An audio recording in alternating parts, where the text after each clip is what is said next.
Punjab school education board ਦੀ site 'ਤੇ ਤੁਹਾਡਾ ਸਭ ਦਾ ਸਵਾਗਤ ਹੈ। ਅੱਜ ਅਸੀਂ ਕਵਰ ਕਰਾਂਗੇ ਯੂਨਿਟ 4 10th ਕਲਾਸ ਦਾ ਸਿਕਿਉਰਿਟੀ ਆਪਰੇਸ਼ਨਸ ਹਾਊਸਕੀਪਿੰਗ ਰਿਟੇਲ। ਇਸ ਦਾ ਅਸੀਂ ਸੈਸ਼ਨ 1 ਕਵਰ ਕਰਾਂਗੇ ਸਿਕਿਉਰਿਟੀ ਪੁਆਇੰਟਸ ਇਨ ਰਿਟੇਲ ਸਟੋਰ। ਉਸ ਤੋਂ ਪਹਿਲਾਂ ਅਸੀਂ ਜਾਣਦੇ ਹਾਂ ਪ੍ਰਾਈਵੇਟ ਸਿਕਿਉਰਿਟੀ ਕੀ ਹੁੰਦੀ ਹੈ, ਇਸ ਦੀ ਪਰਿਭਾਸ਼ਾ ਕੀ ਹੈ। Private security generally cover security of personal property and information.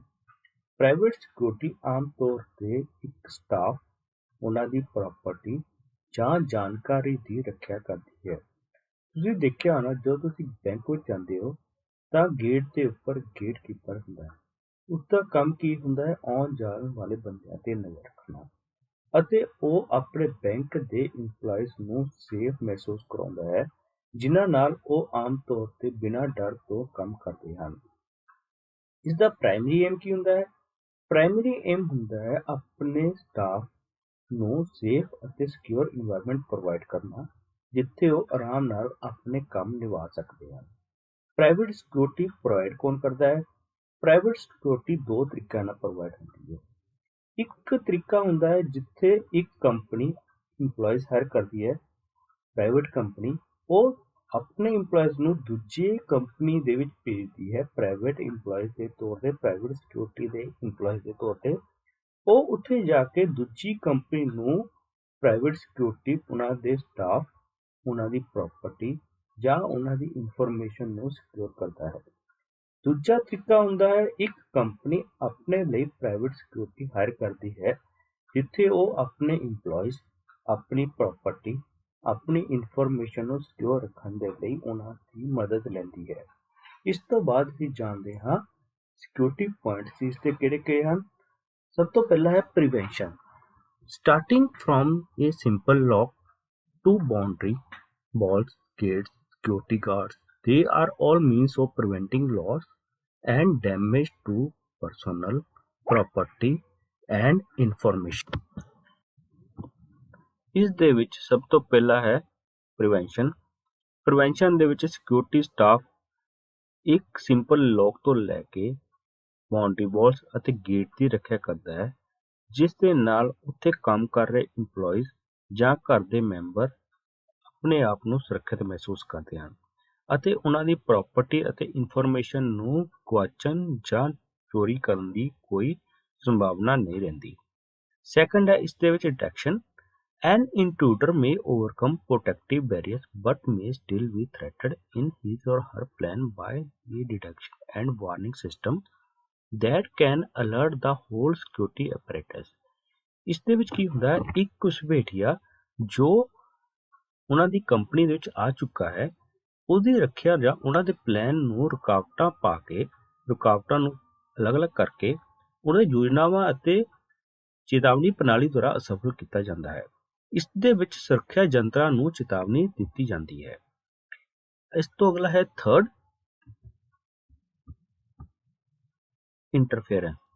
Once an intrusion or breach is detected, immediate action is taken to interfere with the design of intruder and prevent him or her from executing his or her design। ਇਸ ਦਾ ਮਤਲਬ ਹੈ ਜਦੋਂ ਇੱਕ ਘੁਸਪੈਠੀਆ office ਜਾਂ ਇੱਕ company ਦੇ ਵਿੱਚ ਆ ਚੁੱਕਾ ਹੈ ਅਤੇ ਉਸਨੇ ਉੱਥੇ ਜਾਣਕਾਰੀ ਚੋਰੀ ਕਰਨ ਦੇ ਲਈ ਪਲਾਨ ਬਣਾ ਲਿਆ ਹੈ, ਪਰ ਉਸ ਨੂੰ ਰੋਕਣ ਦੇ ਲਈ ਇੱਕ ਇਮੀਡੀਏਟ ਐਕਸ਼ਨ ਤਿਆਰ ਕੀਤਾ ਜਾਂਦਾ ਹੈ, ਜਿਸ ਦੇ ਨਾਲ ਉਸ ਦੀ ਯੋਜਨਾ ਨੂੰ ਭੰਗ ਕੀਤਾ ਜਾਂਦਾ ਹੈ, ਉਸ ਨੂੰ ਨੁਕਸਾਨ ਪਹੁੰਚਾਇਆ ਜਾਂਦਾ ਹੈ ਅਤੇ ਉਸ ਦੇ ਨਾਲ ਉਸ ਦੀ ਚੋਰੀ ਕਰਨ ਦੀ ਜੋ ਮਨਸ਼ਾ ਹੈ ਉਸ ਨੂੰ ਖਤਮ ਕੀਤਾ ਜਾਂਦਾ ਹੈ। ਉਸ ਤੋਂ ਅਗਲਾ ਹੈ delay. The stronger the security system, the greater is the delay caused to an intruder, thereby increasing the chances of detection। ਜਿੰਨੀ ਜ਼ਿਆਦਾ ਡਿਲੇ ਹੋਏਗੀ ਉਨੇ ਜ਼ਿਆਦਾ ਚਾਂਸਸ ਹੋਣਗੇ ਇੰਟਰੂਡਰ ਦੇ, ਘੁਸਪੈਠੀਏ ਦੇ ਅੰਦਰ ਐਂਟਰ ਕਰਨ ਦੇ ਅਤੇ ਜਾਣਕਾਰੀ ਚੋਰੀ ਹੋਣ ਦੇ। ਉਸ ਤੋਂ ਉਭਰਨ ਦੇ ਲਈ ਕੀ ਕਰਨਾ ਚਾਹੀਦਾ ਹੈ? ਆਪਣੇ ਸਿਕਿਉਰਿਟੀ ਸਿਸਟਮ ਨੂੰ ਸਟਰੋਂਗ ਕਰਨਾ ਚਾਹੀਦਾ ਹੈ, ਜਿਹਦੇ ਨਾਲ ਪਹਿਲਾਂ ਹੀ ਉਸ ਦੀ ਡਿਟੈਕਸ਼ਨ ਹੋ ਸਕੇ, ਉਸ ਦਾ ਪਤਾ ਲੱਗ ਸਕੇ ਅਤੇ ਚੋਰੀ ਤੋਂ ਬਚਿਆ ਜਾ ਸਕੇ। ਇਹ ਹੋ ਗਿਆ ਡਿਲੇ ਦਾ। ਇਸ ਤੋਂ ਬਾਅਦ ਹੈ ਸਾਡੇ ਕੋਲ ਜੌਬ ਰੋਲਸ ਐਂਡ ਡਿਊਟੀਜ਼। ਸਭ ਤੋਂ ਪਹਿਲਾਂ ਅਸੀਂ ਗੱਲ ਕਰਦੇ ਹਾਂ reception duties of security guard.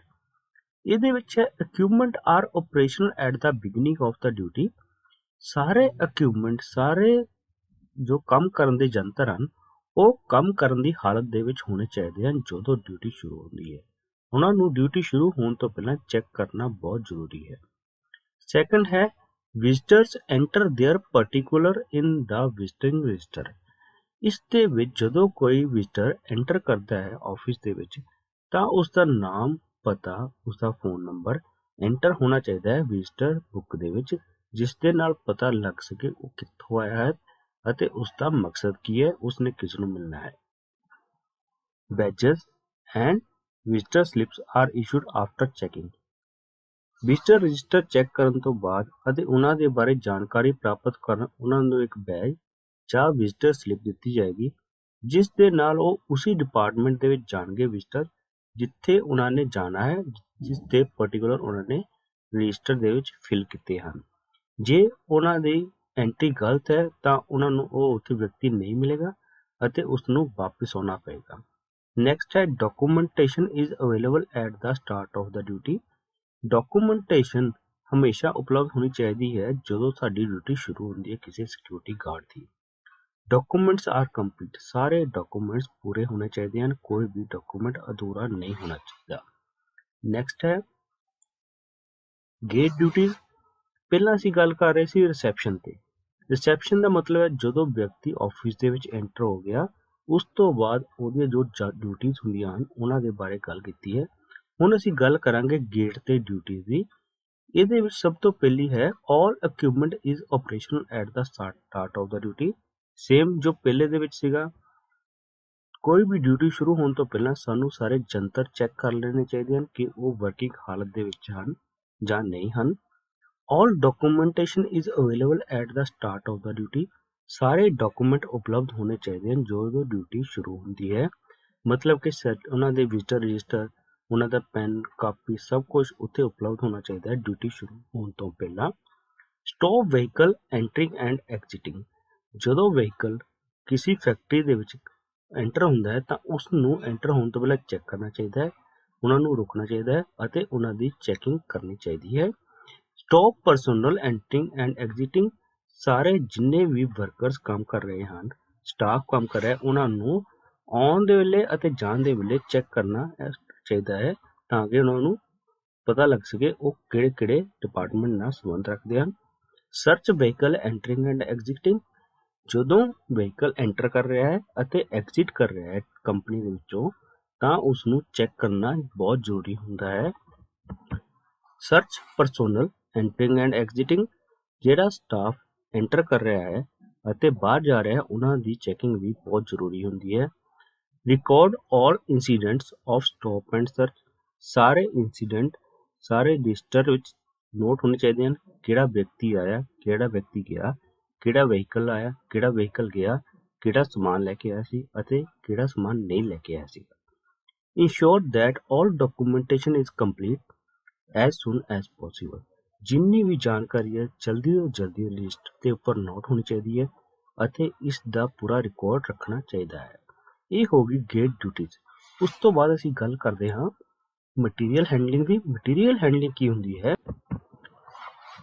ਇੱਕ ਸਮਾਨ ਨੂੰ ਦੂਜੀ ਥਾਂ ਤੇ ਚੱਕ ਕੇ ਸਹੀ ਹਾਲਤ ਦੇ ਵਿੱਚ ਰੱਖਣਾ, ਉਹ ਹੁੰਦੀ ਹੈ ਮਟੀਰੀਅਲ ਹੈਂਡਲਿੰਗ। ਮੀਨਸ ਕੋਈ ਸਮਾਨ ਤੁਹਾਡੇ ਕੋਲ ਆਇਆ ਹੈ ਅਤੇ ਉਹ ਵਰਕਿੰਗ ਹਾਲਤ ਦੇ ਵਿੱਚ ਹੈ, ਉਸ ਨੂੰ ਉਸੇ ਹਾਲਤ ਦੇ ਵਿੱਚ ਇੱਕ ਜਗ੍ਹਾ ਤੋਂ ਚੱਕ ਕੇ ਦੂਜੀ ਜਗ੍ਹਾ ਤੇ ਰੱਖਣ ਨੂੰ ਮਟੀਰੀਅਲ ਹੈਂਡਲਿੰਗ ਆਖਦੇ ਹਨ। All equipment is operational at the start of the duty. ਸਾਰੇ ਜੰਤਰ ਡਿਊਟੀ ਸ਼ੁਰੂ ਹੋਣ ਤੋਂ ਪਹਿਲਾਂ ਚੈੱਕ ਕਰਨੇ ਚਾਹੀਦੇ ਹਨ ਕਿ ਕੰਮ ਕਰ ਰਹੇ ਹਨ ਜਾਂ ਨਹੀਂ ਕਰ ਰਹੇ। All documentation is available at the start of the duty. ਸਾਰੀ ਡਾਕੂਮੈਂਟੇਸ਼ਨ ਅਵੇਲੇਬਲ ਹੋਣੀ ਚਾਹੀਦੀ ਹੈ ਜਦੋਂ ਡਿਊਟੀ ਸ਼ੁਰੂ ਹੁੰਦੀ ਹੈ ਉਸ ਤੋਂ ਪਹਿਲਾਂ। Stop personnel and vehicle entering and exiting. ਸਾਰਾ ਸਟਾਫ ਅਤੇ ਵਹੀਕਲ ਨੂੰ ਐਂਟਰਿੰਗ ਅਤੇ ਐਗਜ਼ਿਟ ਤੇ ਚੈੱਕ ਕਰਨਾ ਚਾਹੀਦਾ ਹੈ। Record all incidents of stop and search. ਜਿਹੜੇ ਵਹੀਕਲ ਨੂੰ ਜਾਂ ਜਿਹੜੇ ਸਟਾਫ ਨੂੰ ਤੁਸੀਂ ਰੋਕਿਆ ਹੈ ਅਤੇ ਉਹਨਾਂ ਦੀ ਸਰਚ ਕੀਤੀ ਹੈ ਉਹਨਾਂ ਨੂੰ ਰਿਕਾਰਡ ਦੇ ਤੌਰ ਤੇ ਰਜਿਸਟਰ ਵਿੱਚ ਨੋਟ ਕੀਤਾ ਹੋਣਾ ਚਾਹੀਦਾ ਹੈ। Materials as per the purchase order and challan. ਜਿਹੜਾ ਮਟੀਰੀਅਲ ਕੋਈ ਟਰੱਕ ਜਾਂ ਕਿਸੇ ਗੱਡੀ ਵਿੱਚ ਜਾਂ ਕਿਸੇ ਵਹੀਕਲ ਦੇ ਵਿੱਚ ਆ ਰਿਹਾ ਹੈ ਉਹ ਚਲਾਨ ਦੇ ਤੌਰ ਤੇ ਹੀ ਹੋਣਾ ਚਾਹੀਦਾ ਹੈ। मतलब कि ਉਹਨਾਂ ਦਾ ਬਿੱਲ ਤੇ ਜੋ ਲਿਖਿਆ ਹੈ ਉਹੀ ਮਟੀਰੀਅਲ ਅੰਦਰ ਆਉਣਾ ਚਾਹੀਦਾ ਹੈ, ਉਸ ਤੋਂ ਇਲਾਵਾ ਕੋਈ ਵੀ ਮਟੀਰੀਅਲ ਅੰਦਰ ਨਹੀਂ ਆਉਣਾ ਚਾਹੀਦਾ। Outgoing material is allowed only after authorization of the authority signatory। ਜਿਹੜਾ ਮਟੀਰੀਅਲ ਬਾਹਰ ਜਾ ਰਿਹਾ ਹੈ ਉਹ ਜਿਸ ਵਿਅਕਤੀ ਨੇ ਬਾਹਰ ਭੇਜਣਾ ਹੈ, ਜਿਸ ਸਟਾਫ ਮੈਂਬਰ ਨੇ, ਜਿਸ ਮਿਨਿਸਟਰ ਨੇ ਉਸ ਨੂੰ ਬਾਹਰ ਭੇਜਣਾ ਹੈ, ਉਹੀ ਬਾਹਰ ਜਾਣਾ ਚਾਹੀਦਾ ਹੈ। ਉਸ ਤੋਂ ਇਲਾਵਾ ਕੋਈ ਵੀ ਮਟੀਰੀਅਲ ਬਾਹਰ ਨਹੀਂ ਜਾਣਾ ਚਾਹੀਦਾ। Maintain separate register for returnable material. ਜਿਹੜਾ ਮਟੀਰੀਅਲ ਵਾਪਿਸ ਆ ਰਿਹਾ ਹੈ ਉਸ ਦਾ ਅਲੱਗ ਰਜਿਸਟਰ ਰੱਖਿਆ ਹੋਣਾ ਚਾਹੀਦਾ ਹੈ, ਜਿਸ ਤੋਂ ਪਤਾ ਚੱਲੇ ਕਿ ਇਹ ਮਟੀਰੀਅਲ ਸਾਡੇ ਕੋਲ ਵਾਪਿਸ ਆਇਆ ਹੈ, ਕਦੋਂ ਆਇਆ ਹੈ, ਕਿਸ ਪਾਰਟੀ ਨੇ ਭੇਜਿਆ ਹੈ। ਇਹ ਸਾਰਾ ਰਿਕਾਰਡ ਸਾਡੇ ਕੋਲ ਅਲੱਗ ਰਜਿਸਟਰ ਦੇ ਉੱਪਰ ਨੋਟ ਹੋਣਾ ਚਾਹੀਦਾ ਹੈ। ਇਹ ਗੱਲ ਹੋ ਗਈ ਮਟੀਰੀਅਲ ਹੈਂਡਲਿੰਗ ਦੀ। ਇਸ ਤੋਂ ਬਾਅਦ ਅਸੀਂ ਗੱਲ ਕਰ ਰਹੇ ਹਾਂ patrolling the. Patrolling of premises is one of the most important duty performed by the security personnel। Security guard ਜਾਂ ਸਿਕਿਉਰਿਟੀ ਸਟਾਫ ਦੇ ਦੁਆਰਾ ਪੈਟਰੋਲਿੰਗ ਇੱਕ ਬਹੁਤ ਜ਼ਰੂਰੀ ਜਾਂ ਬਹੁਤ ਮਹੱਤਵਪੂਰਨ ਕੰਮ ਹੁੰਦਾ ਹੈ। The security patrol falls into two categories। ਇਹਦੇ ਦੋ ਭਾਗਾਂ ਵਿੱਚ ਡਿਵਾਈਡ ਕੀਤਾ ਜਾਂਦਾ ਹੈ, mobile petrol and static assignment petrol.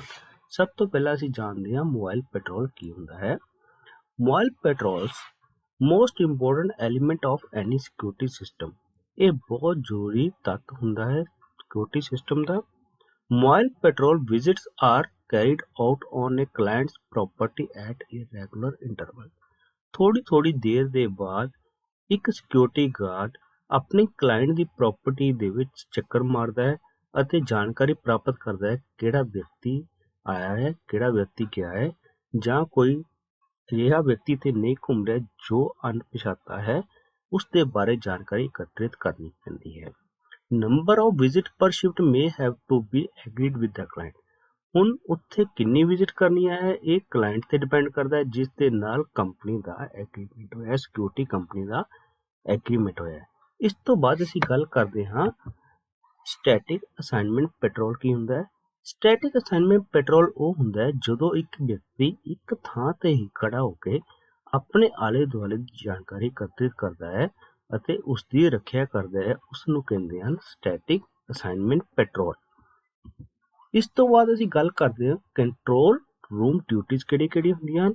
ਇਸ ਦੇ ਬਾਰੇ ਗੱਲ ਕਰੀਏ ਤਾਂ ਇੱਕ control room is an room serving as an operation center where a facility or service can be monitored and controlled।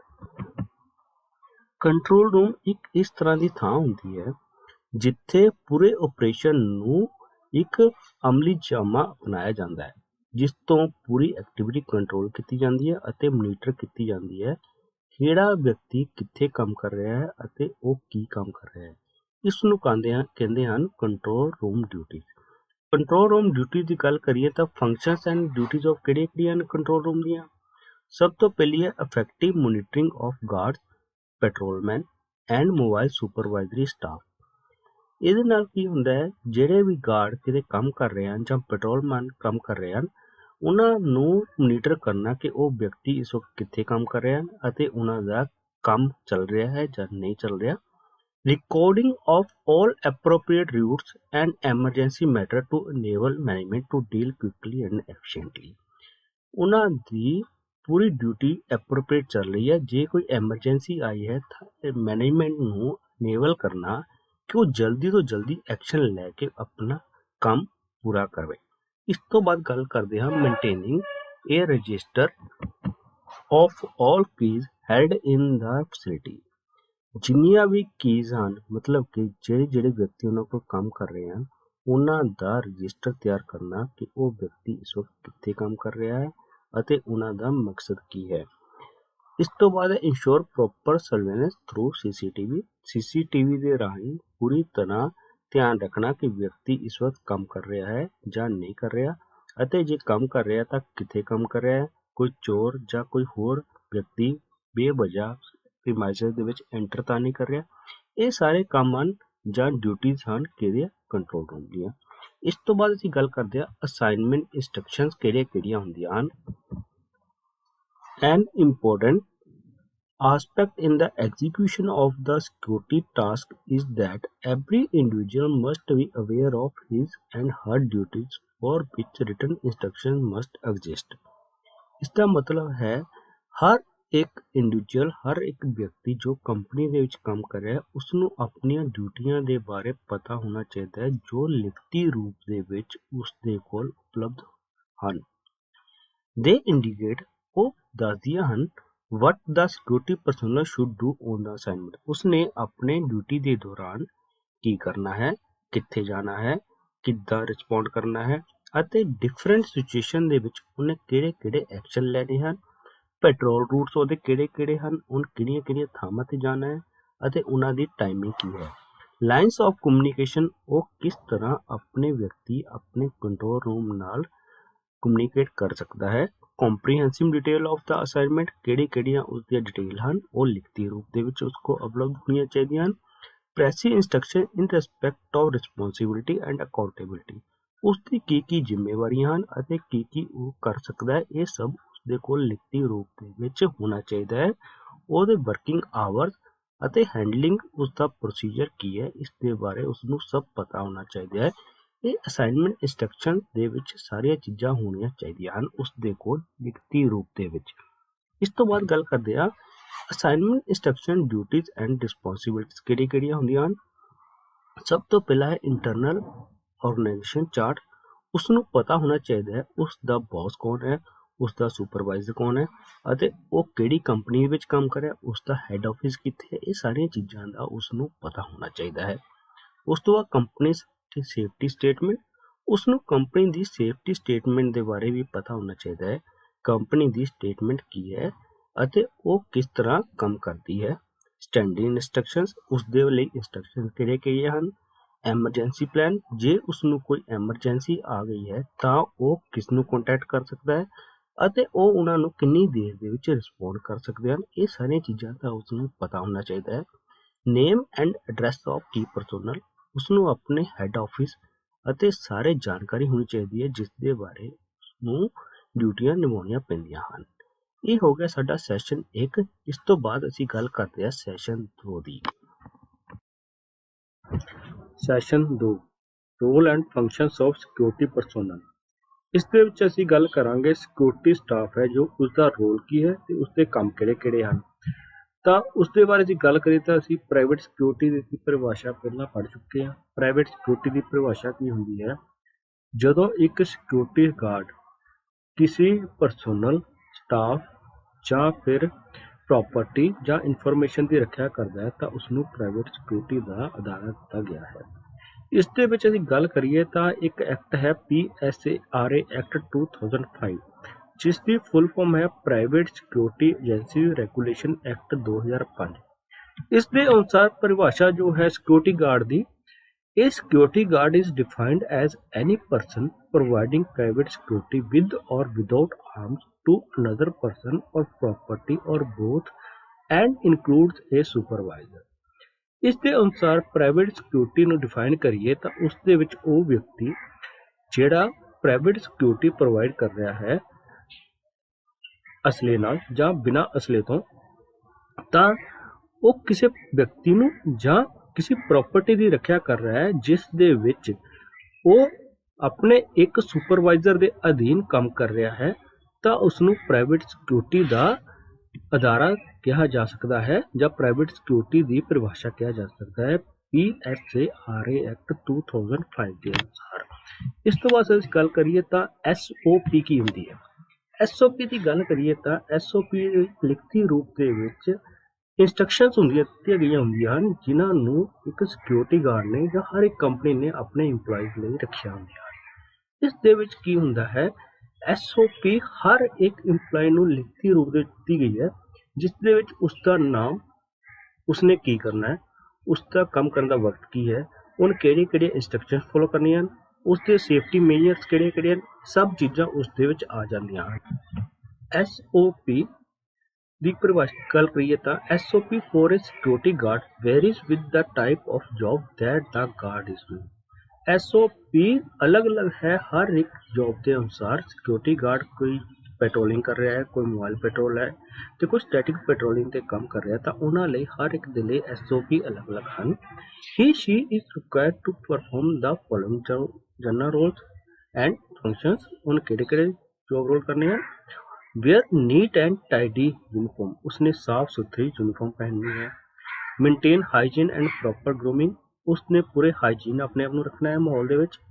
obey and pass on to other security guard all orders and instructions received from supervisor, ਉਸਨੇ ਆਪਣੇ ਉੱਪਰ ਵਾਲੇ supervisor ਤੋਂ ਜੋ instructions ਮਿਲੀਆਂ ਹਨ ਉਹਨਾਂ ਨੂੰ ਪਾਲਣਾ ਕਰਨੀ ਹੈ ਅਤੇ ਉਹਨਾਂ ਨੂੰ ਅੱਗੇ ਫਾਰਵਰਡ ਕਰਨਾ ਹੈ। ਟੇਕ ਟਾਕ ਪ੍ਰਾਇਰਟੀ, ਉਸਨੇ ਆਰਾਮ ਨਾਲ ਗੱਲ ਕਰਨੀ ਹੈ।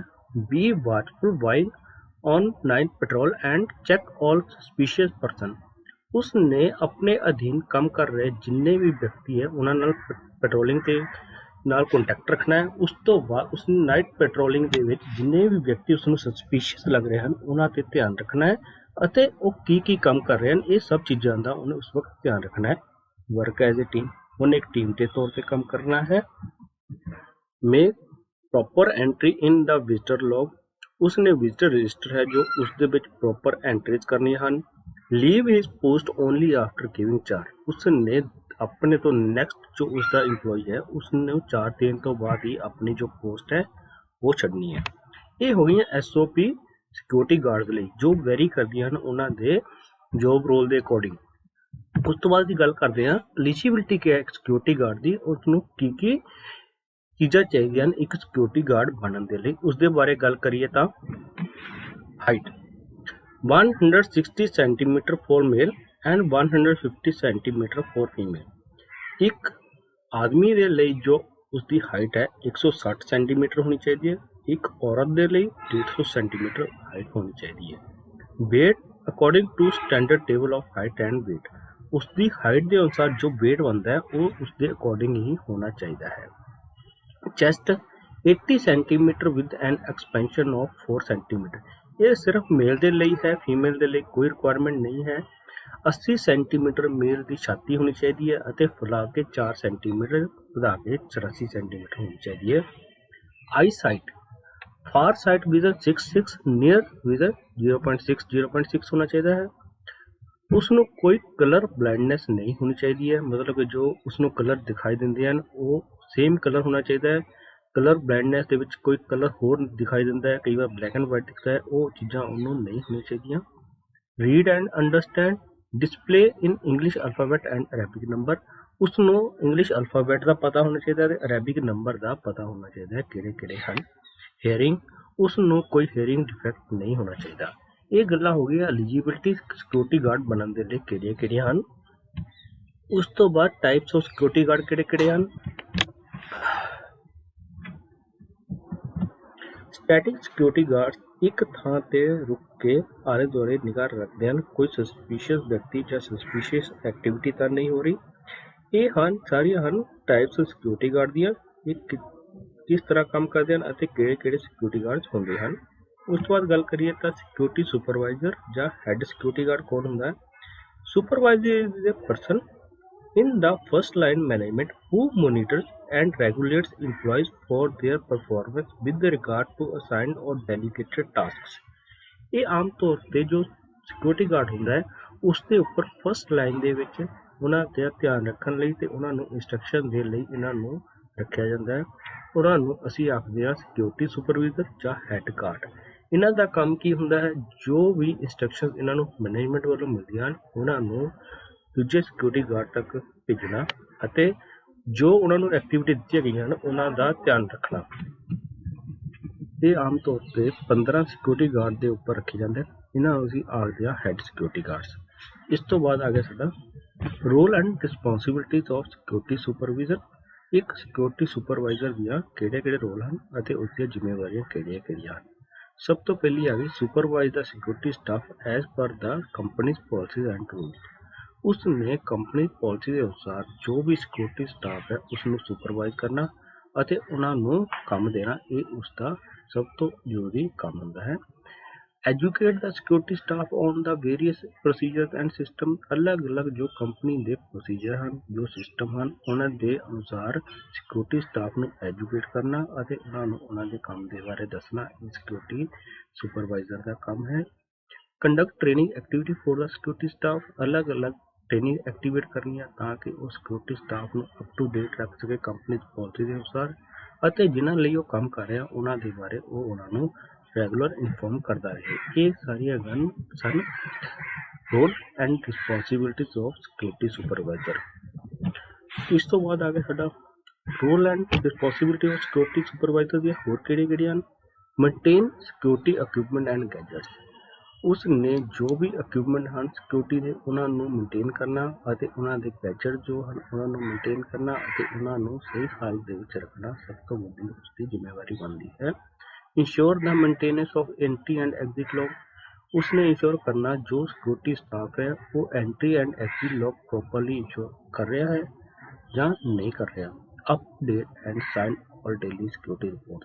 उसके कोल जो भी डेली सिक्योरिटी रिपोर्ट्स आ रही हैं उन्होंने अपडेट करना और उन्होंने साइन करने ये सिक्योरिटी सुपरवाइजर का काम है। Monitor inward and outward loading of goods supervision and other material. जो भी एक कंपनी ਦੇ ਵਿੱਚ ਸਮਾਨ ਆ ਰਿਹਾ ਹੈ ਉਹਨਾਂ ਦਾ ਧਿਆਨ ਰੱਖਣਾ ਕਿ ਉਹ ਪ੍ਰੋਪਰਲੀ ਸਿਸਟਮ ਦੇ ਵਿੱਚ ਮੇਨਟੇਨ ਹੋ ਰਿਹਾ ਹੈ ਜਾਂ ਨਹੀਂ ਹੋ ਰਿਹਾ। Report all violation of institute rules and regulation and special order to management. ਉਸ ਨੇ ਜੋ ਵੀ ਵਾਇਲੇਸ਼ਨ ਹੋ ਰਹੀ ਹੈ ਇੰਸਟੀਟਿਊਟ ਦੀ ਉਹਨਾਂ ਦੇ ਲਈ ਮੈਨੇਜਮੈਂਟ ਨੂੰ ਇਨਫੋਰਮ ਕਰਨਾ ਅਤੇ ਉਹਨਾਂ ਤੋਂ ਸਪੈਸ਼ਲ ਆਰਡਰ ਲੈ ਕੇ ਉਹਨਾਂ ਨੂੰ ਖਤਮ ਕਰਨ ਦੀ ਪਰਮਿਸ਼ਨ ਲੈਣੀ। ਉਸ ਤੋਂ ਬਾਅਦ ਅਸੀਂ ਗੱਲ ਕਰਦੇ ਹਾਂ ਫੀਲਡ ਅਫਸਰ ਜਾਂ ਇੰਸਪੈਕਟਰ ਕੌਣ ਹੁੰਦਾ ਹੈ। These are the persons responsible to the management of security company to enforce and implement of policy। ਇਹ ਉਹ ਵਿਅਕਤੀ ਹੁੰਦੇ ਹਨ ਜਿਨ੍ਹਾਂ ਨੂੰ ਕੰਪਨੀ ਦੀ ਪਾਲਿਸੀਆਂ ਨੂੰ ਇੰਪਲੀਮੈਂਟ ਕਰਨਾ ਹੁੰਦਾ ਹੈ ਤੇ ਉਹਨਾਂ ਨੂੰ ਲਾਗੂ ਕਰਨਾ ਹੁੰਦਾ ਹੈ। ਇਹਨਾਂ ਦਾ ਮੇਨ ਮਕਸਦ ਕੀ ਹੁੰਦਾ ਹੈ, ਜੋ ਵੀ ਕੰਪਨੀ ਦੀਆਂ ਪਾਲਿਸੀਆਂ ਹਨ ਉਹਨਾਂ ਨੂੰ ਸਿਕਿਉਰਿਟੀ ਗਾਰਡਸ ਤੱਕ ਪਹੁੰਚਾਉਣਾ ਅਤੇ ਉਹਨਾਂ ਨੂੰ ਪ੍ਰੋਪਰਲੀ ਮੈਨੇਜ ਕਰਨਾ, ਉਹਨਾਂ ਨੂੰ ਇੰਪਲੀਮੈਂਟ ਕਰਨਾ। ਇਹ ਫੀਲਡ ਅਫਸਰ ਜਾਂ ਇੰਸਪੈਕਟਰ ਦਾ ਕੰਮ ਹੁੰਦਾ ਹੈ। ਉਸ ਤੋਂ ਬਾਅਦ ਅਸੀਂ ਗੱਲ ਕਰਦੇ ਹਾਂ ਅਸਾਈਨਮੈਂਟ ਅਫਸਰ। Assignment officer who monitors and regulates employees for their performance of assigned or delegated tasks। ਇਹ ਉਹ ਵਿਅਕਤੀ ਹੁੰਦੇ ਹਨ ਜੋ ਉਹਨਾਂ ਦੇ ਅੰਦਰ ਜੋ ਵੀ ਸਟਾਫ ਕੰਮ ਕਰ ਰਿਹਾ ਉਹਨਾਂ ਨੂੰ ਮੋਨੀਟਰ ਕਰਨਾ ਅਤੇ ਉਹਨਾਂ ਨੂੰ ਇੰਸਟਰਕਸ਼ਨ ਦੇਣੀਆਂ ਕਿ ਪ੍ਰੋਪਰਲੀ ਕੰਮ ਕਰੋ ਅਤੇ ਇਹ ਕੰਮ ਉਹਨਾਂ ਨੂੰ ਡਿਸਾਈਡ ਕਰਨਾ ਕਿ ਉਹਨਾਂ ਦਾ ਕੰਮ ਕੀ ਹੈ, ਉਹ ਕਿੱਥੇ ਜਾਣਾ ਹੈ, ਉਹਨਾਂ ਨੇ ਕਦੋਂ ਕੰਮ ਕਰਨਾ ਹੈ, ਉਹਨਾਂ ਦੇ ਵਰਕਿੰਗ ਆਵਰਸ ਕੀ ਹਨ। ਇਹ ਸਭ ਚੀਜ਼ਾਂ ਅਸਾਈਨਮੈਂਟ ਅਫਸਰ ਦਾ ਕੰਮ ਹੁੰਦਾ ਹੈ। ਉਸ ਤੋਂ ਬਾਅਦ ਅਸੀਂ ਗੱਲ ਕਰਦੇ ਹਾਂ Implements of benefits in the private security industry। Pay and allowances। The pay is governed by the minimum wage act of the state। ਹਰ ਇੱਕ ਸਟੇਟ ਨੇ ਆਪਣੀ ਮਿਨੀਮਮ ਵੇਜ ਐਕਟ ਬਣਾਇਆ ਹੋਇਆ ਹੈ ਜਿਸ ਦੇ ਵਿੱਚ ਦੱਸਿਆ ਗਿਆ ਹੈ ਹਰ ਇੱਕ ਮਜ਼ਦੂਰ ਨੂੰ ਘੱਟੋ ਘੱਟ ਮਜ਼ਦੂਰੀ ਕਿੰਨੀ ਮਿਲਣੀ ਹੈ ਅਤੇ ਇੱਕ ਇੰਪਲੋਈ ਨੂੰ ਘੱਟੋ ਘੱਟ ਸੈਲਰੀ ਕਿੰਨੀ ਮਿਲਣੀ ਹੈ। ਉਸ ਐਕਟ ਦੇ ਅਧੀਨ ਸਿਕਿਉਰਿਟੀ ਗਾਰਡ ਨੂੰ ਜੋ ਮਿਨੀਮਮ ਵੇਜ ਐਕਟ ਦੇ ਅਧੀਨ ਕਾਨੂੰਨ ਬਣਾਇਆ ਗਿਆ ਹੈ ਅਧੀਨ ਸੈਲਰੀ ਘੱਟੋ ਘੱਟ ਦਿੱਤੀ ਜਾਂਦੀ ਹੈ। ਉਸ ਤੋਂ ਉੱਪਰ ਉਸਦੀ ਬਣ ਸਕਦੀ ਹੈ ਜੋਬ ਰੋਲ ਦੇ ਅਕੋਰਡਿੰਗ, ਪਰ ਘੱਟੋ ਘੱਟ ਉਸ ਵੇਜ ਮਿਨੀਮਮ ਐਕਟ ਦੇ ਅਧੀਨ ਉਸਨੂੰ ਸੈਲਰੀ ਦਿੱਤੀ ਜਾਣੀ ਹੈ। ਅੱਗੇ ਆ ਗਿਆ provident fund. N EMPLOYEE saves 12% of the basic wage and equal amount is contributed by employer। ਹਰ ਇੱਕ ਇੰਪਲੋਈ ਦੇ ਲਈ 12% ਜੋ ਉਸਦੀ ਮਿਨੀਮਮ ਸੈਲਰੀ ਹੈ ਉਸ ਦਾ 12% ਪ੍ਰੋਵੀਡੈਂਟ ਫੰਡ ਦੇ ਵਿੱਚ ਜਾਂਦਾ ਹੈ ਅਤੇ ਉਨਾ ਹੀ ਹਿੱਸਾ ਕੰਪਨੀ ਪਾਉਂਦੀ ਹੈ, ਮਤਲਬ ਕਿ ਉਹਦਾ 12% ਪਲੱਸ 12% ਪ੍ਰੋਵੀਡੈਂਟ ਫੰਡ ਦੇ ਵਿੱਚ ਜਮ੍ਹਾਂ ਹੁੰਦਾ ਹੈ ਜਿਸ ਦੇ ਨਾਲ ਉਸਦੀ ਸੇਵਿੰਗ ਬਣ ਜਾਂਦੀ ਹੈ। ਉਸ ਤੋਂ ਬਾਅਦ ਗੱਲ ਕਰਦੇ ਹਾਂ ESIC ਦੀ। ESIC ਦੀ ਫੁੱਲ ਫਾਰਮ ਹੈ employee state insurance scheme. Under the scheme employees contributory insurance cover is available at marginal contribution of 1.75% of the basic wage। Basic wage ਹੈ ਜੋ ਉਸਦਾ 1.7% ਕੱਟ ਕੇ ਉਸ ਨੂੰ ESIC ਅਧੀਨ ਇੰਸ਼ੋਰੈਂਸ ਦਿੱਤੀ ਜਾਂਦੀ ਹੈ ਜਿਸ ਦੇ ਵਿੱਚ ਉਸ ਨੂੰ ਮੈਡੀਕਲ ਬੈਨੀਫਿਟ ਅਤੇ ਸਿਕਨੈਸ ਬੈਨੀਫਿਟ ਦਿੱਤੇ ਜਾਂਦੇ ਹਨ। ਸਿਕਨੈਸ ਬੈਨੀਫਿਟ ਜੋ ਹਨ ਉਹ ਤਿੰਨ ਤਰ੍ਹਾਂ ਦੇ ਹੁੰਦੇ ਹਨ, extended sickness benefit, enhance sickness benefit and maternity benefit. ਇਹ ਗੱਲ ਹੋ ਗਈ ESIC ਦੀ। ESIC ਦੇ ਵਿੱਚ ਵੀ ਡਿਸੇਬਿਲਿਟੀ ਬੈਨੀਫਿਟ ਦਿੱਤਾ ਜਾਂਦਾ ਹੈ। ਡਿਸੇਬਿਲਿਟੀ ਬੈਨੀਫਿਟ ਦੋ ਤਰ੍ਹਾਂ ਦਾ ਹੁੰਦਾ ਹੈ, ਟੈਂਪਰੇਰੀ ਐਂਡ ਪਰਮਾਨੈਂਟ। ਟੈਂਪਰੇਰੀ ਦੀ ਗੱਲ ਕਰੀਏ ਤਾਂ temporary disability benefit at the rate of 90% of the wage is payable so long as disability continue। जिन्नी देर तक डिसेबिलिटी रहिंदी है उन्नी देर तक उसकी जो 90% है वेज वो उसनों मिलती रहेगी। उस तो बाद आ गया permanent disability benefit. The benefit paid at the rate of 90% of the wage in the form of monthly payment depending upon the extent of loss of earning capacity as certified by the medical board। जिन्नी देर तक loss of earning capacity उन्होंने को रहिंदी है उन्नी देर तक 90% of the ways दिती जाएगी हर महीने परमानेंट डिसेबिलिटी वाले पर्सन ਨੂੰ। ਉਸ ਤੋਂ ਬਾਅਦ ਆ ਗਿਆ dependent benefit. It is paid at the rate of 90% of wage in the form of monthly payment to the dependent। ਜੇ ਡੈਥ ਹੋ ਜਾਂਦੀ ਹੈ ਉਸ ਕੇਸ ਦੇ ਵਿੱਚ ਕੀ ਹੁੰਦਾ ਹੈ 90% ਆਫ ਦਾ ਵੇਜ ਦਿੱਤੀ ਜਾਂਦੀ ਹੈ ਡਿਪੈਂਡੈਂਟ ਨੂੰ ਹਰ ਮਹੀਨੇ। ਜੇ ਮੰਨ ਲਈਏ 100 ਰੁਪਏ ਉਸਨੂੰ ਹਰ ਮਹੀਨੇ ਵੇਜ ਮਿਲਦੀ ਸੀ ਤਾਂ 90 ਰੁਪਏ ਉਹਨਾਂ ਦੇ ਡਿਪੈਂਡੈਂਟ ਨੂੰ ਮਿਲੇਗੀ ਵੇਜ ਹਰ ਮਹੀਨੇ। ਉਸ ਤੋਂ ਬਾਅਦ ਗੱਲ ਕਰੀਏ ਤਾਂ ਅੱਗੇ ਸਾਡੇ ਕੋਲ ਰਾਜੀਵ ਗਾਂਧੀ ਸ਼ਰਮਿਕ ਕਲਿਆਣ ਯੋਜਨਾ 2005। इस दे विच आख्या गया है an insured person who became unemployed after being insured 3 or more years.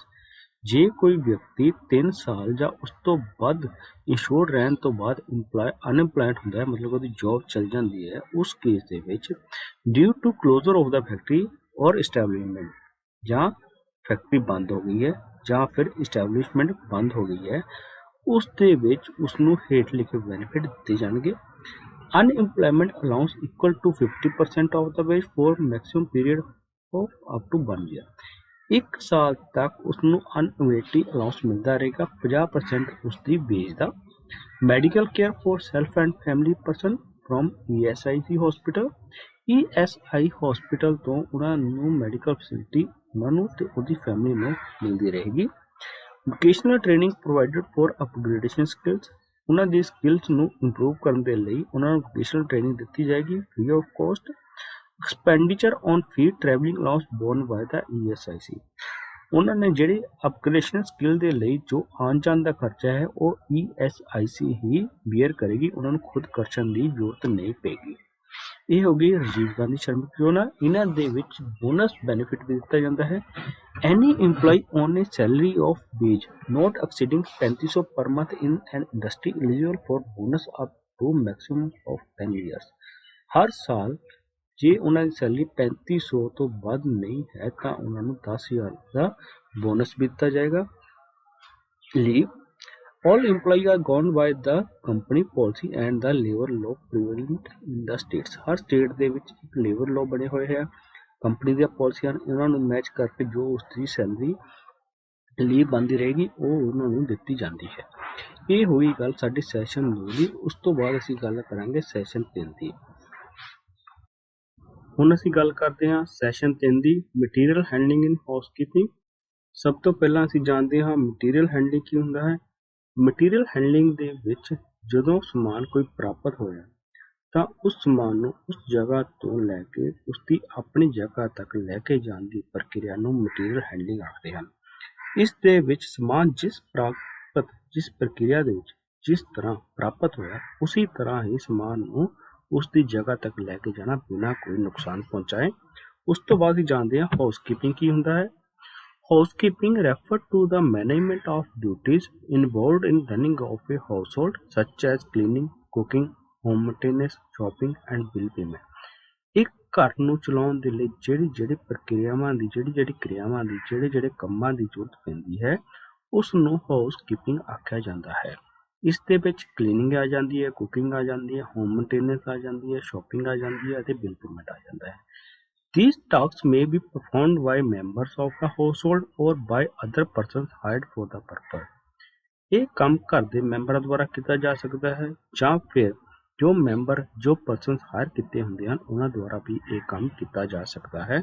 ਉਸ ਤੋਂ ਬਾਅਦ ਗੱਲ ਕਰਦੇ ਹਾਂ ਹਾਊਸਕੀਪਿੰਗ ਦੀ ਡਿਟੇਲ ਦੇ ਵਿੱਚ ਕੀ ਇੰਪੋਰਟੈਂਸ ਹੈ, ਕੀ ਕੰਮ ਹੈ ਇਹਦਾ। Store cleanliness is an important part of retail। Customer want to shop in a clean, well-mannered, well-lit store so they have confidence that the merchandise purchased there is also clean and of good quality। ਹਰ ਇੱਕ ਗਾਹਕ ਚਾਹੁੰਦਾ ਹੈ ਕਿ ਮੈਂ ਆਪਣਾ ਜੋ shopping ਕਰਾਂ ਉਹ ਇਸ ਤਰ੍ਹਾਂ ਦੀ ਜਗ੍ਹਾ ਤੋਂ ਕਰਾਂ ਜਿੱਥੇ ਹਾਈਜੀਨ ਹੋਵੇ, ਜੋ ਸਾਫ਼ ਹੋਵੇ, ਜੋ ਵੈਲ ਲਾਈਟਡ ਸਟੋਰ ਹੋਵੇ, ਉੱਥੋਂ ਹੀ ਮੈਂ ਆਪਣੀ ਸ਼ਾਪਿੰਗ ਕਰਾਂ। ਉਸਦਾ ਇਸ ਦੇ ਪਿੱਛੇ ਮਕਸਦ ਕੀ ਹੁੰਦਾ ਹੈ ਕਿ ਉਸਨੇ ਸਮਾਨ ਸਹੀ ਤਰ੍ਹਾਂ ਖਰੀਦਿਆ, ਸਾਫ਼ ਸੁਥਰਾ ਖਰੀਦਿਆ, ਉਸਦਾ ਸਮਾਨ ਗੰਦਾ ਨਹੀਂ ਹੈ ਤੇ ਉਸਨੂੰ ਹਾਈਜੀਨ ਦੀ ਜ਼ਰੂਰਤ ਨਹੀਂ ਹੈ। ਤੇ ਇਸੇ ਤਰ੍ਹਾਂ ਉਸਦੇ ਮਨ ਦੇ ਵਿੱਚ ਇੱਕ ਹੋਰ ਚੀਜ਼ ਹੁੰਦੀ ਹੈ, ਜਿਸ ਤੋਂ ਉਸਨੇ ਸਮਾਨ ਖਰੀਦਿਆ ਉਹ ਪੂਰੀ ਤਰ੍ਹਾਂ ਜੋ ਮਰਚੈਂਡਾਈਜ਼ਰ ਹੈ, ਜੋ ਸ਼ੌਪਕੀਪਰ ਹੈ, ਉਹ ਪੂਰੀ ਤਰ੍ਹਾਂ ਕਲੀਨ ਅਤੇ ਗੁੱਡ ਕੁਆਲਿਟੀ ਦਾ ਸਮਾਨ ਹੀ ਖਰੀਦਦਾ ਹੈ। Dirt and trash have no place on the sales floor. Floor ਦੇ ਉੱਪਰ ਕੋਈ ਡਰਟ ਨਹੀਂ ਹੋਣੀ ਚਾਹੀਦੀ, ਕੋਈ ਖਿਲਰਿਆ ਸਮਾਨ ਨਹੀਂ ਹੋਣਾ ਚਾਹੀਦਾ ਤੇ ਵਿੰਡੋਜ਼ ਸਾਫ਼ ਹੋਣੀ ਚਾਹੀਦੀਆਂ, ਵਾਲ ਸਾਫ਼ ਹੋਣੀ ਚਾਹੀਦੀ, ਕਾਊਂਟਰ ਬਿਲਕੁਲ ਸਾਫ਼ ਹੋਣਾ ਚਾਹੀਦਾ ਹੈ। ਇਹ ਸਭ ਪਰਸੈਪਸ਼ਨ ਇੱਕ ਕਸਟਮਰ ਦੇ ਮਾਈਂਡ ਦੇ ਵਿੱਚ ਹੁੰਦੀ ਹੈ ਸ਼ਾਪਿੰਗ ਕਰਨ ਤੋਂ ਪਹਿਲਾਂ, ਸ਼ੌਪ ਸਟੋਰ ਦੇ ਵਿੱਚ ਐਂਟਰ ਕਰਨ ਤੋਂ ਪਹਿਲਾਂ। Housekeeping is an ongoing task. ਇਹ ਹਮੇਸ਼ਾ ਹਾਊਸਕੀਪਿੰਗ ਚੱਲਦਾ ਹੀ ਰਹਿੰਦਾ ਹੈ, ਇਸ ਦੇ ਵਿੱਚ ਬੰਦ ਹੋਣ ਦੀ ਪ੍ਰਕਿਰਿਆ ਨਹੀਂ ਹੁੰਦੀ ਤੇ ਜਿੰਨੇ ਦੇਰ ਚੱਲਦਾ ਰਹੇਗਾ ਉਨੀ ਹੀ ਫਲੋਰ, ਉਨਾ ਹੀ ਸਾਡਾ ਸਟੋਰ ਜ਼ਿਆਦਾ ਸਾਫ਼ ਸੁਥਰਾ ਹੋਏਗਾ, ਉਨਾ ਹੀ ਗਾਹਕਾਂ ਨੂੰ ਜ਼ਿਆਦਾ ਆਕਰਸ਼ਿਤ ਕਰੇਗਾ। ਹੁਣ ਅਸੀਂ ਗੱਲ ਕਰਦੇ ਹਾਂ ਇਫੈਕਟਿਵ ਹਾਊਸਕੀਪਿੰਗ ਰਿਜ਼ਲਟ। ਇਸ ਦੇ ਰਿਜ਼ਲਟ ਕਿਹੜੇ ਕਿਹੜੇ ਹਨ? ਹਾਊਸਕੀਪਿੰਗ ਜੇ ਸਹੀ ਹੋਵੇ ਤਾਂ reduced handling to ease the flow of material. ਜਦੋਂ ਹਰ ਸਮਾਨ ਆਪਣੀ ਜਗ੍ਹਾ ਤੇ ਰੱਖਿਆ ਹੋਵੇਗਾ ਤਾਂ ਉਸ ਦੇ ਨਾਲ ਉਹਨਾਂ ਨੂੰ ਧਕੇਲਣ ਦਾ ਜਾਂ ਉਹਨਾਂ ਨਾਲ ਡਿੱਗਣ ਦਾ ਜਾਂ ਉਹਨਾਂ ਨੂੰ ਧੱਕਾ ਲਾਉਣ ਦਾ ਕੰਮ ਘੱਟ ਜਾਂਦਾ ਹੈ, ਜਿਸ ਦੇ ਨਾਲ ਇਹ ਕੰਮ ਆਸਾਨ ਹੋ ਜਾਂਦਾ ਹੈ। ਫਿਊਅਰ ਟ੍ਰਿਪਿੰਗ ਐਂਡ ਸਲਿਪਿੰਗ ਐਕਸੀਡੈਂਟ। ਜੋ ਸਲਿਪਿੰਗ ਦੇ ਐਕਸੀਡੈਂਟ ਹੁੰਦੇ ਹਨ ਉਹ ਘੱਟ ਜਾਣਗੇ। ਡਿਕਰੀਜ਼ਡ ਫਾਇਰ ਹੈਜ਼ਰਡ ਵੀ ਘੱਟ ਜਾਏਗਾ। Better control of tools and material. ਸਾਡਾ ਟੂਲ ਤੇ ਮਟੀਰੀਅਲ ਦਾ ਕੰਮ ਘੱਟ ਹੋ ਜਾਏਗਾ ਤੇ ਇਹ ਸਾਡੇ ਕੰਟਰੋਲ ਦੇ ਵਿੱਚ ਹੀ ਰਹੇਗਾ। More efficient equipment cleanup and maintenance. ਸਾਡਾ ਜੋ ਮੇਨਟੇਨੈਂਸ ਦਾ ਕਲੀਨਅਪ ਦਾ ਕੰਮ ਹੈ ਉਹ ਬਹੁਤ ਵਧੀਆ ਤਰੀਕੇ ਨਾਲ ਚੱਲੇਗਾ। Better hygiene condition leading to improved health ਦੇ ਅਕੋਰਡਿੰਗ ਸਾਡੀ ਜਗ੍ਹਾ ਹਾਈਜੀਨ ਬਣ ਜਾਏਗੀ ਤੇ ਇਸ ਦੇ ਨਾਲ ਕੀ ਹੋਏਗਾ, ਜ਼ਿਆਦਾ ਕਸਟਮਰ ਅਟਰੈਕਟਿਵ ਹੋਣਗੇ। ਮੋਰ ਇਫੈਕਟਿਵ ਯੂਜ਼ ਆਫ ਸਪੇਸ। ਜੋ ਸਪੇਸ ਹੈ ਉਸ ਨੂੰ ਬਹੁਤ ਚੰਗੇ ਤਰੀਕੇ ਨਾਲ ਯੂਜ਼ ਕੀਤਾ ਜਾ ਸਕੇਗਾ। ਉਸ ਤੋਂ ਬਾਅਦ ਗੱਲ ਕਰਦੇ ਹਾਂ ਅਸੀਂ ਕਾਮਨ ਹਾਊਸਕੀਪਿੰਗ ਟਾਸਕ। ਜੋ ਘਰ ਦੇ ਹਾਊਸਕੀਪਿੰਗ ਟਾਸਕ ਹੁੰਦੇ ਹਨ ਉਹ ਕਿਹੜੇ ਕਿਹੜੇ ਹਨ? Vacuum cleaning, painting, wedding, maintenance ਤੇ ਵੇਸਟ ਰਿਮੂਵਲ। ਇਹ ਕਾਮਨ ਹਾਊਸਕੀਪਿੰਗ ਟਾਸਕ ਹੁੰਦੇ ਹਨ ਜੋ ਆਮ ਤੌਰ ਤੇ ਕੀਤੇ ਜਾਂਦੇ ਹਨ। ਉਸ ਤੋਂ ਬਾਅਦ ਗੱਲ ਕਰਦੇ ਹਾਂ ਮਟੀਰੀਅਲ ਹੈਂਡਲਿੰਗ ਦੀ। Material handling is any transporting or supporting of a load by one or more workers. ਜੋ ਇੱਕ ਥਾਂ ਤੋਂ ਦੂਜੀ ਥਾਂ ਤੇ ਸਮਾਨ ਨੂੰ ਲੈ ਕੇ ਜਾਣ ਦੀ ਪ੍ਰਕਿਰਿਆ ਦੇ ਵਿੱਚ ਇੱਕ ਵਰਕਰ ਜਾਂ ਉਸ ਤੋਂ ਜ਼ਿਆਦਾ ਵਰਕਰ ਨੂੰ ਯੂਜ਼ ਕੀਤਾ ਜਾਂਦਾ ਹੈ ਤਾਂ ਉਸ ਨੂੰ ਮਟੀਰੀਅਲ ਹੈਂਡਲਿੰਗ ਆਖਿਆ ਜਾਂਦਾ ਹੈ। It includes the lifting. ਇਸ ਤੇ ਲਿਫਟਿੰਗ ਆ ਜਾਂਦੀ ਹੈ, ਹੋਲਡਿੰਗ ਆ ਜਾਂਦੀ ਹੈ, ਪੁਟਿੰਗ ਡਾਊਨ ਆ ਜਾਂਦਾ ਹੈ, ਪੁਸ਼ਿੰਗ ਆ ਜਾਂਦੀ ਹੈ, pulling, carrying, moving of a load. ਇਹ ਸਭ ਚੀਜ਼ਾਂ ਮਟੀਰੀਅਲ ਹੈਂਡਲਿੰਗ ਦੇ ਵਿੱਚ ਆ ਜਾਂਦੀਆਂ ਹਨ। ਇਸ ਤੋਂ ਬਾਅਦ ਗੱਲ ਕਰਦੇ ਹਾਂ ਹਾਊਸਕੀਪਿੰਗ ਮਟੀਰੀਅਲ ਕਿਹੜੇ ਕਿਹੜੇ ਹੁੰਦੇ ਹਨ? ਮੋਪਸ ਜੋ ਯੂਜ਼ ਕੀਤੇ ਜਾਂਦੇ ਹਨ ਵਿੰਡੋ ਕਲੀਨਰ ਦੇ ਲਈ। ਬਕਟ ਜੋ ਕਲੀਨਿੰਗ ਕੈਮੀਕਲ ਦੇ ਲਈ ਯੂਜ਼ ਕੀਤੀਆਂ ਜਾਂਦੀਆਂ ਹਨ। ਬਰੂਮਸ ਫਲੋਰ ਪੋਲਿਸ਼ਿੰਗ ਦੇ ਲਈ। ਕਲੋਥਸ ਹੈਜ਼ਰਡ ਵਾਰਨਿੰਗ ਸਾਈਨ ਦੇ ਲਈ। Duster dust PAN and brushes ਦੇ ਲਈ। ਬਿਨਸ ਲੈਡਰਸ ਬਲੇਡਸ ਟਰੋਲੀਜ਼ ਦੇ ਲਈ। ਸਪਰੇ ਕਲੀਨਰ ਵੈਕਿਊਮ ਦੇ ਲਈ ਯੂਜ਼ ਕੀਤੇ ਜਾਂਦੇ ਹਨ। ਇਸ ਤੋਂ ਬਾਅਦ ਅਸੀਂ ਗੱਲ ਕਰਦੇ ਹਾਂ ਸੈਸ਼ਨ 4 ਦੀ, ਜਿਸ ਦਾ ਨਾਮ ਹੈ ਪ੍ਰੋਸੀਜਰਸ ਇਨ ਹਾਊਸਕੀਪਿੰਗ। ਉਸ ਤੋਂ ਪਹਿਲਾਂ ਜਾਣਦੇ ਹਾਂ ਨੀਡ ਆਫ ਹਾਊਸਕੀਪਿੰਗ ਕੀ ਹੈ, ਹਾਊਸਕੀਪਿੰਗ ਦੀ ਜ਼ਰੂਰਤ ਕਿਉਂ ਹੈ। ਇੱਕ clean place to work is necessary for safety. ਸੁਰੱਖਿਆ ਦੇ ਲਈ ਇੱਕ ਸਾਫ਼ ਸੁਥਰੀ ਜਗ੍ਹਾ ਦਾ ਹੋਣਾ ਬਹੁਤ ਜ਼ਰੂਰੀ ਹੈ। Good housekeeping is a part of your job. In order to have a pleasant and safe workplace everyone must do his or her part to keep the plant orderly and clean. ਇੱਕ ਸਾਫ਼ ਸੁਥਰੀ ਜਗ੍ਹਾ ਰੱਖਣ ਦੇ ਵਿੱਚ ਹਰ ਇੱਕ EMPLOYEE ਦਾ, ਹਰ ਇੱਕ worker ਦਾ ਆਪਣਾ ਆਪਣਾ ਮਹੱਤਵ ਹੈ। ਹਰ ਇੱਕ ਨੂੰ ਆਪਣੀ ਜਗ੍ਹਾ ਸਾਫ਼ ਸੁਥਰੀ ਰੱਖਣੀ ਚਾਹੀਦੀ ਹੈ, ਜਿਸ ਦੇ ਨਾਲ ਕਿ ਉਹ ਜਗ੍ਹਾ ਸਾਫ਼ ਸੁਥਰੀ ਰਹੇਗੀ ਅਤੇ ਗਾਹਕਾਂ ਦਾ ਲਈ ਜ਼ਿਆਦਾ ਆਕਰਸ਼ਣ ਦਾ ਕਾਰਨ ਬਣੇਗੀ। Good housekeeping will protect you and your fellow EMPLOYEES against slipping, tripping and other hazard. Good housekeeping ਦੇ ਨਾਲ ਕੀ ਹੋਏਗਾ, ਤੁਹਾਨੂੰ ਤੇ ਤੁਹਾਡੇ ਸਾਥੀਆਂ ਨੂੰ ਸਲਿਪਿੰਗ, ਟ੍ਰਿਪਿੰਗ ਤੇ ਅਦਰ ਹੈਜ਼ਾਰਡ ਤੋਂ ਤੁਹਾਨੂੰ ਸੁਰੱਖਿਅਤ ਰਹੇਗੀ। ਉਸ ਤੋਂ ਬਾਅਦ ਅਸੀਂ ਗੱਲ ਕਰਦੇ ਹਾਂ ਪ੍ਰੋਸੀਜਰਸ ਆਫ ਹਾਊਸਕੀਪਿੰਗ। ਸਭ ਤੋਂ ਪਹਿਲਾਂ ਹੈ immediate clean up any paint, grease, oil and water. ਸਤ੍ਹਾ ਤੇ ਜਦੀ ਕੋਈ ਪੇਂਟ, ਗਰੀਸ, ਆਇਲ ਜਾਂ ਪਾਣੀ ਡਿੱਗਿਆ ਹੋਇਆ ਹੈ ਤਾਂ ਉਸ ਨੂੰ ਸਭ ਤੋਂ ਪਹਿਲਾਂ ਸਾਫ਼ ਕਰੋ। ਉਸ ਤੋਂ ਬਾਅਦ ਹੈ pick up and bending scrap material, put in scrap metal bins. Scrap metal bins ਦੇ ਵਿੱਚ ਜੋ ਡਸਟਬਿਨ ਅਸੀਂ ਕਹਿ ਸਕਦੇ ਹਾਂ, ਉਸ ਦੇ ਸਕ੍ਰੈਪ ਮੈਟਲ ਬਿਨ ਤੇ ਜੋ ਡਸਟਬਿਨ ਹਨ ਉਹਨਾਂ ਦੇ ਵਿੱਚ ਬੈਂਡਿੰਗ ਅਤੇ ਸਕ੍ਰੈਪ ਮਟੀਰੀਅਲ ਸੁੱਟੋ। Put any scrap paper boxes extra into the proper garbage container or recycle bin। Proper garbage box ਦੇ ਵਿੱਚ ਜਾਂ ਰੀਸਾਈਕਲ ਬਿਨ ਦੇ ਵਿੱਚ ਪੇਪਰ ਰਿਲੇਟਡ ਜਾਂ ਬਾਕਸ ਜੋ ਗੱਤੇ ਦੇ ਹੁੰਦੇ ਹਨ ਉਹਨਾਂ ਨੂੰ ਉਸ ਦੇ ਵਿੱਚ ਸੁੱਟੋ। Put cans into bins marked for cans. Cans ਦੇ ਲਈ ਜੋ ਬਣੇ ਹਨ ਡਸਟਬਿਨਸ ਉਹਨਾਂ ਦੇ ਵਿੱਚ ਕੈਨ ਸੁੱਟੋ। Clean up debris and organize tables and work station that you have been using so that the next person can start with a clean work area। ਤੁਸੀਂ ਆਪਣੀ ਜਗ੍ਹਾ ਨੂੰ ਸਾਫ਼ ਸੁਥਰਾ ਰੱਖੋ ਜਿਸ ਦੇ ਨਾਲ ਅਗਲਾ ਵਿਅਕਤੀ ਆਉਣ ਵਾਲਾ ਉੱਥੇ ਸਹੀ ਤਰ੍ਹਾਂ ਕੰਮ ਕਰ ਸਕੇ। ਉਸ ਤੋਂ ਬਾਅਦ ਹੈ ਇਹਦੇ ਵਿੱਚ clean machines and surrounding area after use. ਸਾਰੀਆਂ ਮਸ਼ੀਨਸ ਅਤੇ ਸਰਾਊਂਡਿੰਗ ਏਰੀਆ ਉਹਨਾਂ ਦੇ ਸਾਫ਼ ਰੱਖੋ। Return all hand tools to their proper place ਦੇ ਉੱਪਰ हैंड टूल्स रखो जितों तुसीं चक्के हैं। Keep all walkways other areas in front of fire extinguisher. जो फायर एक्सटिंग्विशर के सामने जो भी एरिया है उसनों साफ रखो। Never leave hooks or hangers on the floor. कभी भी हुक और हैंगर नूं फ्लोर पर ना सुट्टो। Keep the office and surrounding area clean and clear of parts junks. Office नूं हमेशा साफ सुथरा रखो। Keep storage area neat and organize. Storage area नूं हमेशा साफ सुथरा रखो और ऑर्गेनाइज तरीके नाल उत्थे समान नूं रखिया जाए। प्रोसीजर ऑफ हाउसकीपिंग दे विच नैक्सट है keep your locker and change area clean and neat. Change area ते लॉकर नूं साफ सुथरा रखो। Keep desk and filing cabinet clean and well organized. Cabinet और डेस्क नूं साफ सुथरा और वैल ऑर्गेनाइज करो।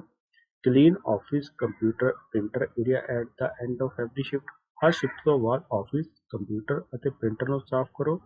Clean as you go. जान तो पहला तुसी अपने एरिया नूं साफ रखो। Remember a safe shop is a clean shop. एक साफ सुथरी जगह ही सुरक्षित है। उस तो बाद की गल करते हैं की पॉइंट्स की। की पॉइंट्स किहड़े-किहड़े हैं? क्लीन साफ सुथरा होना चाहिए जगह। सेफ सुरक्षित होनी चाहिए। अनकलटर्ड खलारा नहीं पिया होना चाहिए। वैल ऑर्गेनाइज अपना समान सही जगह पर रखा चाहिए है। कस्टमर फ्रेंडली एरिया वो होना चाहिए। ये सन की points environment। it is common to accumulate general waste material। Waste material का आम तौर पर इकट्ठा होना एक आम गल होंदी है जो रिटेल स्टोर बहुत बड़ा या बहुत बिजी होंदा है। उस दे लई वेस्ट मटीरियल दे विच दो कैटेगरी दे विच असीं डिवाइड करते हैं जनरल मटीरियल ते फूड मटीरियल। जनरल मटीरियल दे विच किहड़ी-किहड़ी चीज़ां आ जांदियां हन? पैकेजिंग मटीरियल, रबिश, ब्रोकन और damage merchandise, paper, glass, plastic. ये सब चीज़ां आ जांदियां हैं जनरल मटीरियल दे विच एक रिटेल स्टोर दे। उस तो बाद गल करते हैं if the retail store deals with food other food or liquid waste material might include. इस दे विच किहड़ी-किहड़ी चीज़ां आ जांदियां ने? Food substances, fats, oils. ये सब चीज़ां आ जांदियां हन फूड मर्चेंडाइज दे विच। इस दे नाल ही साडा यूनिट 4 खत्म हुंदा है। Thank you.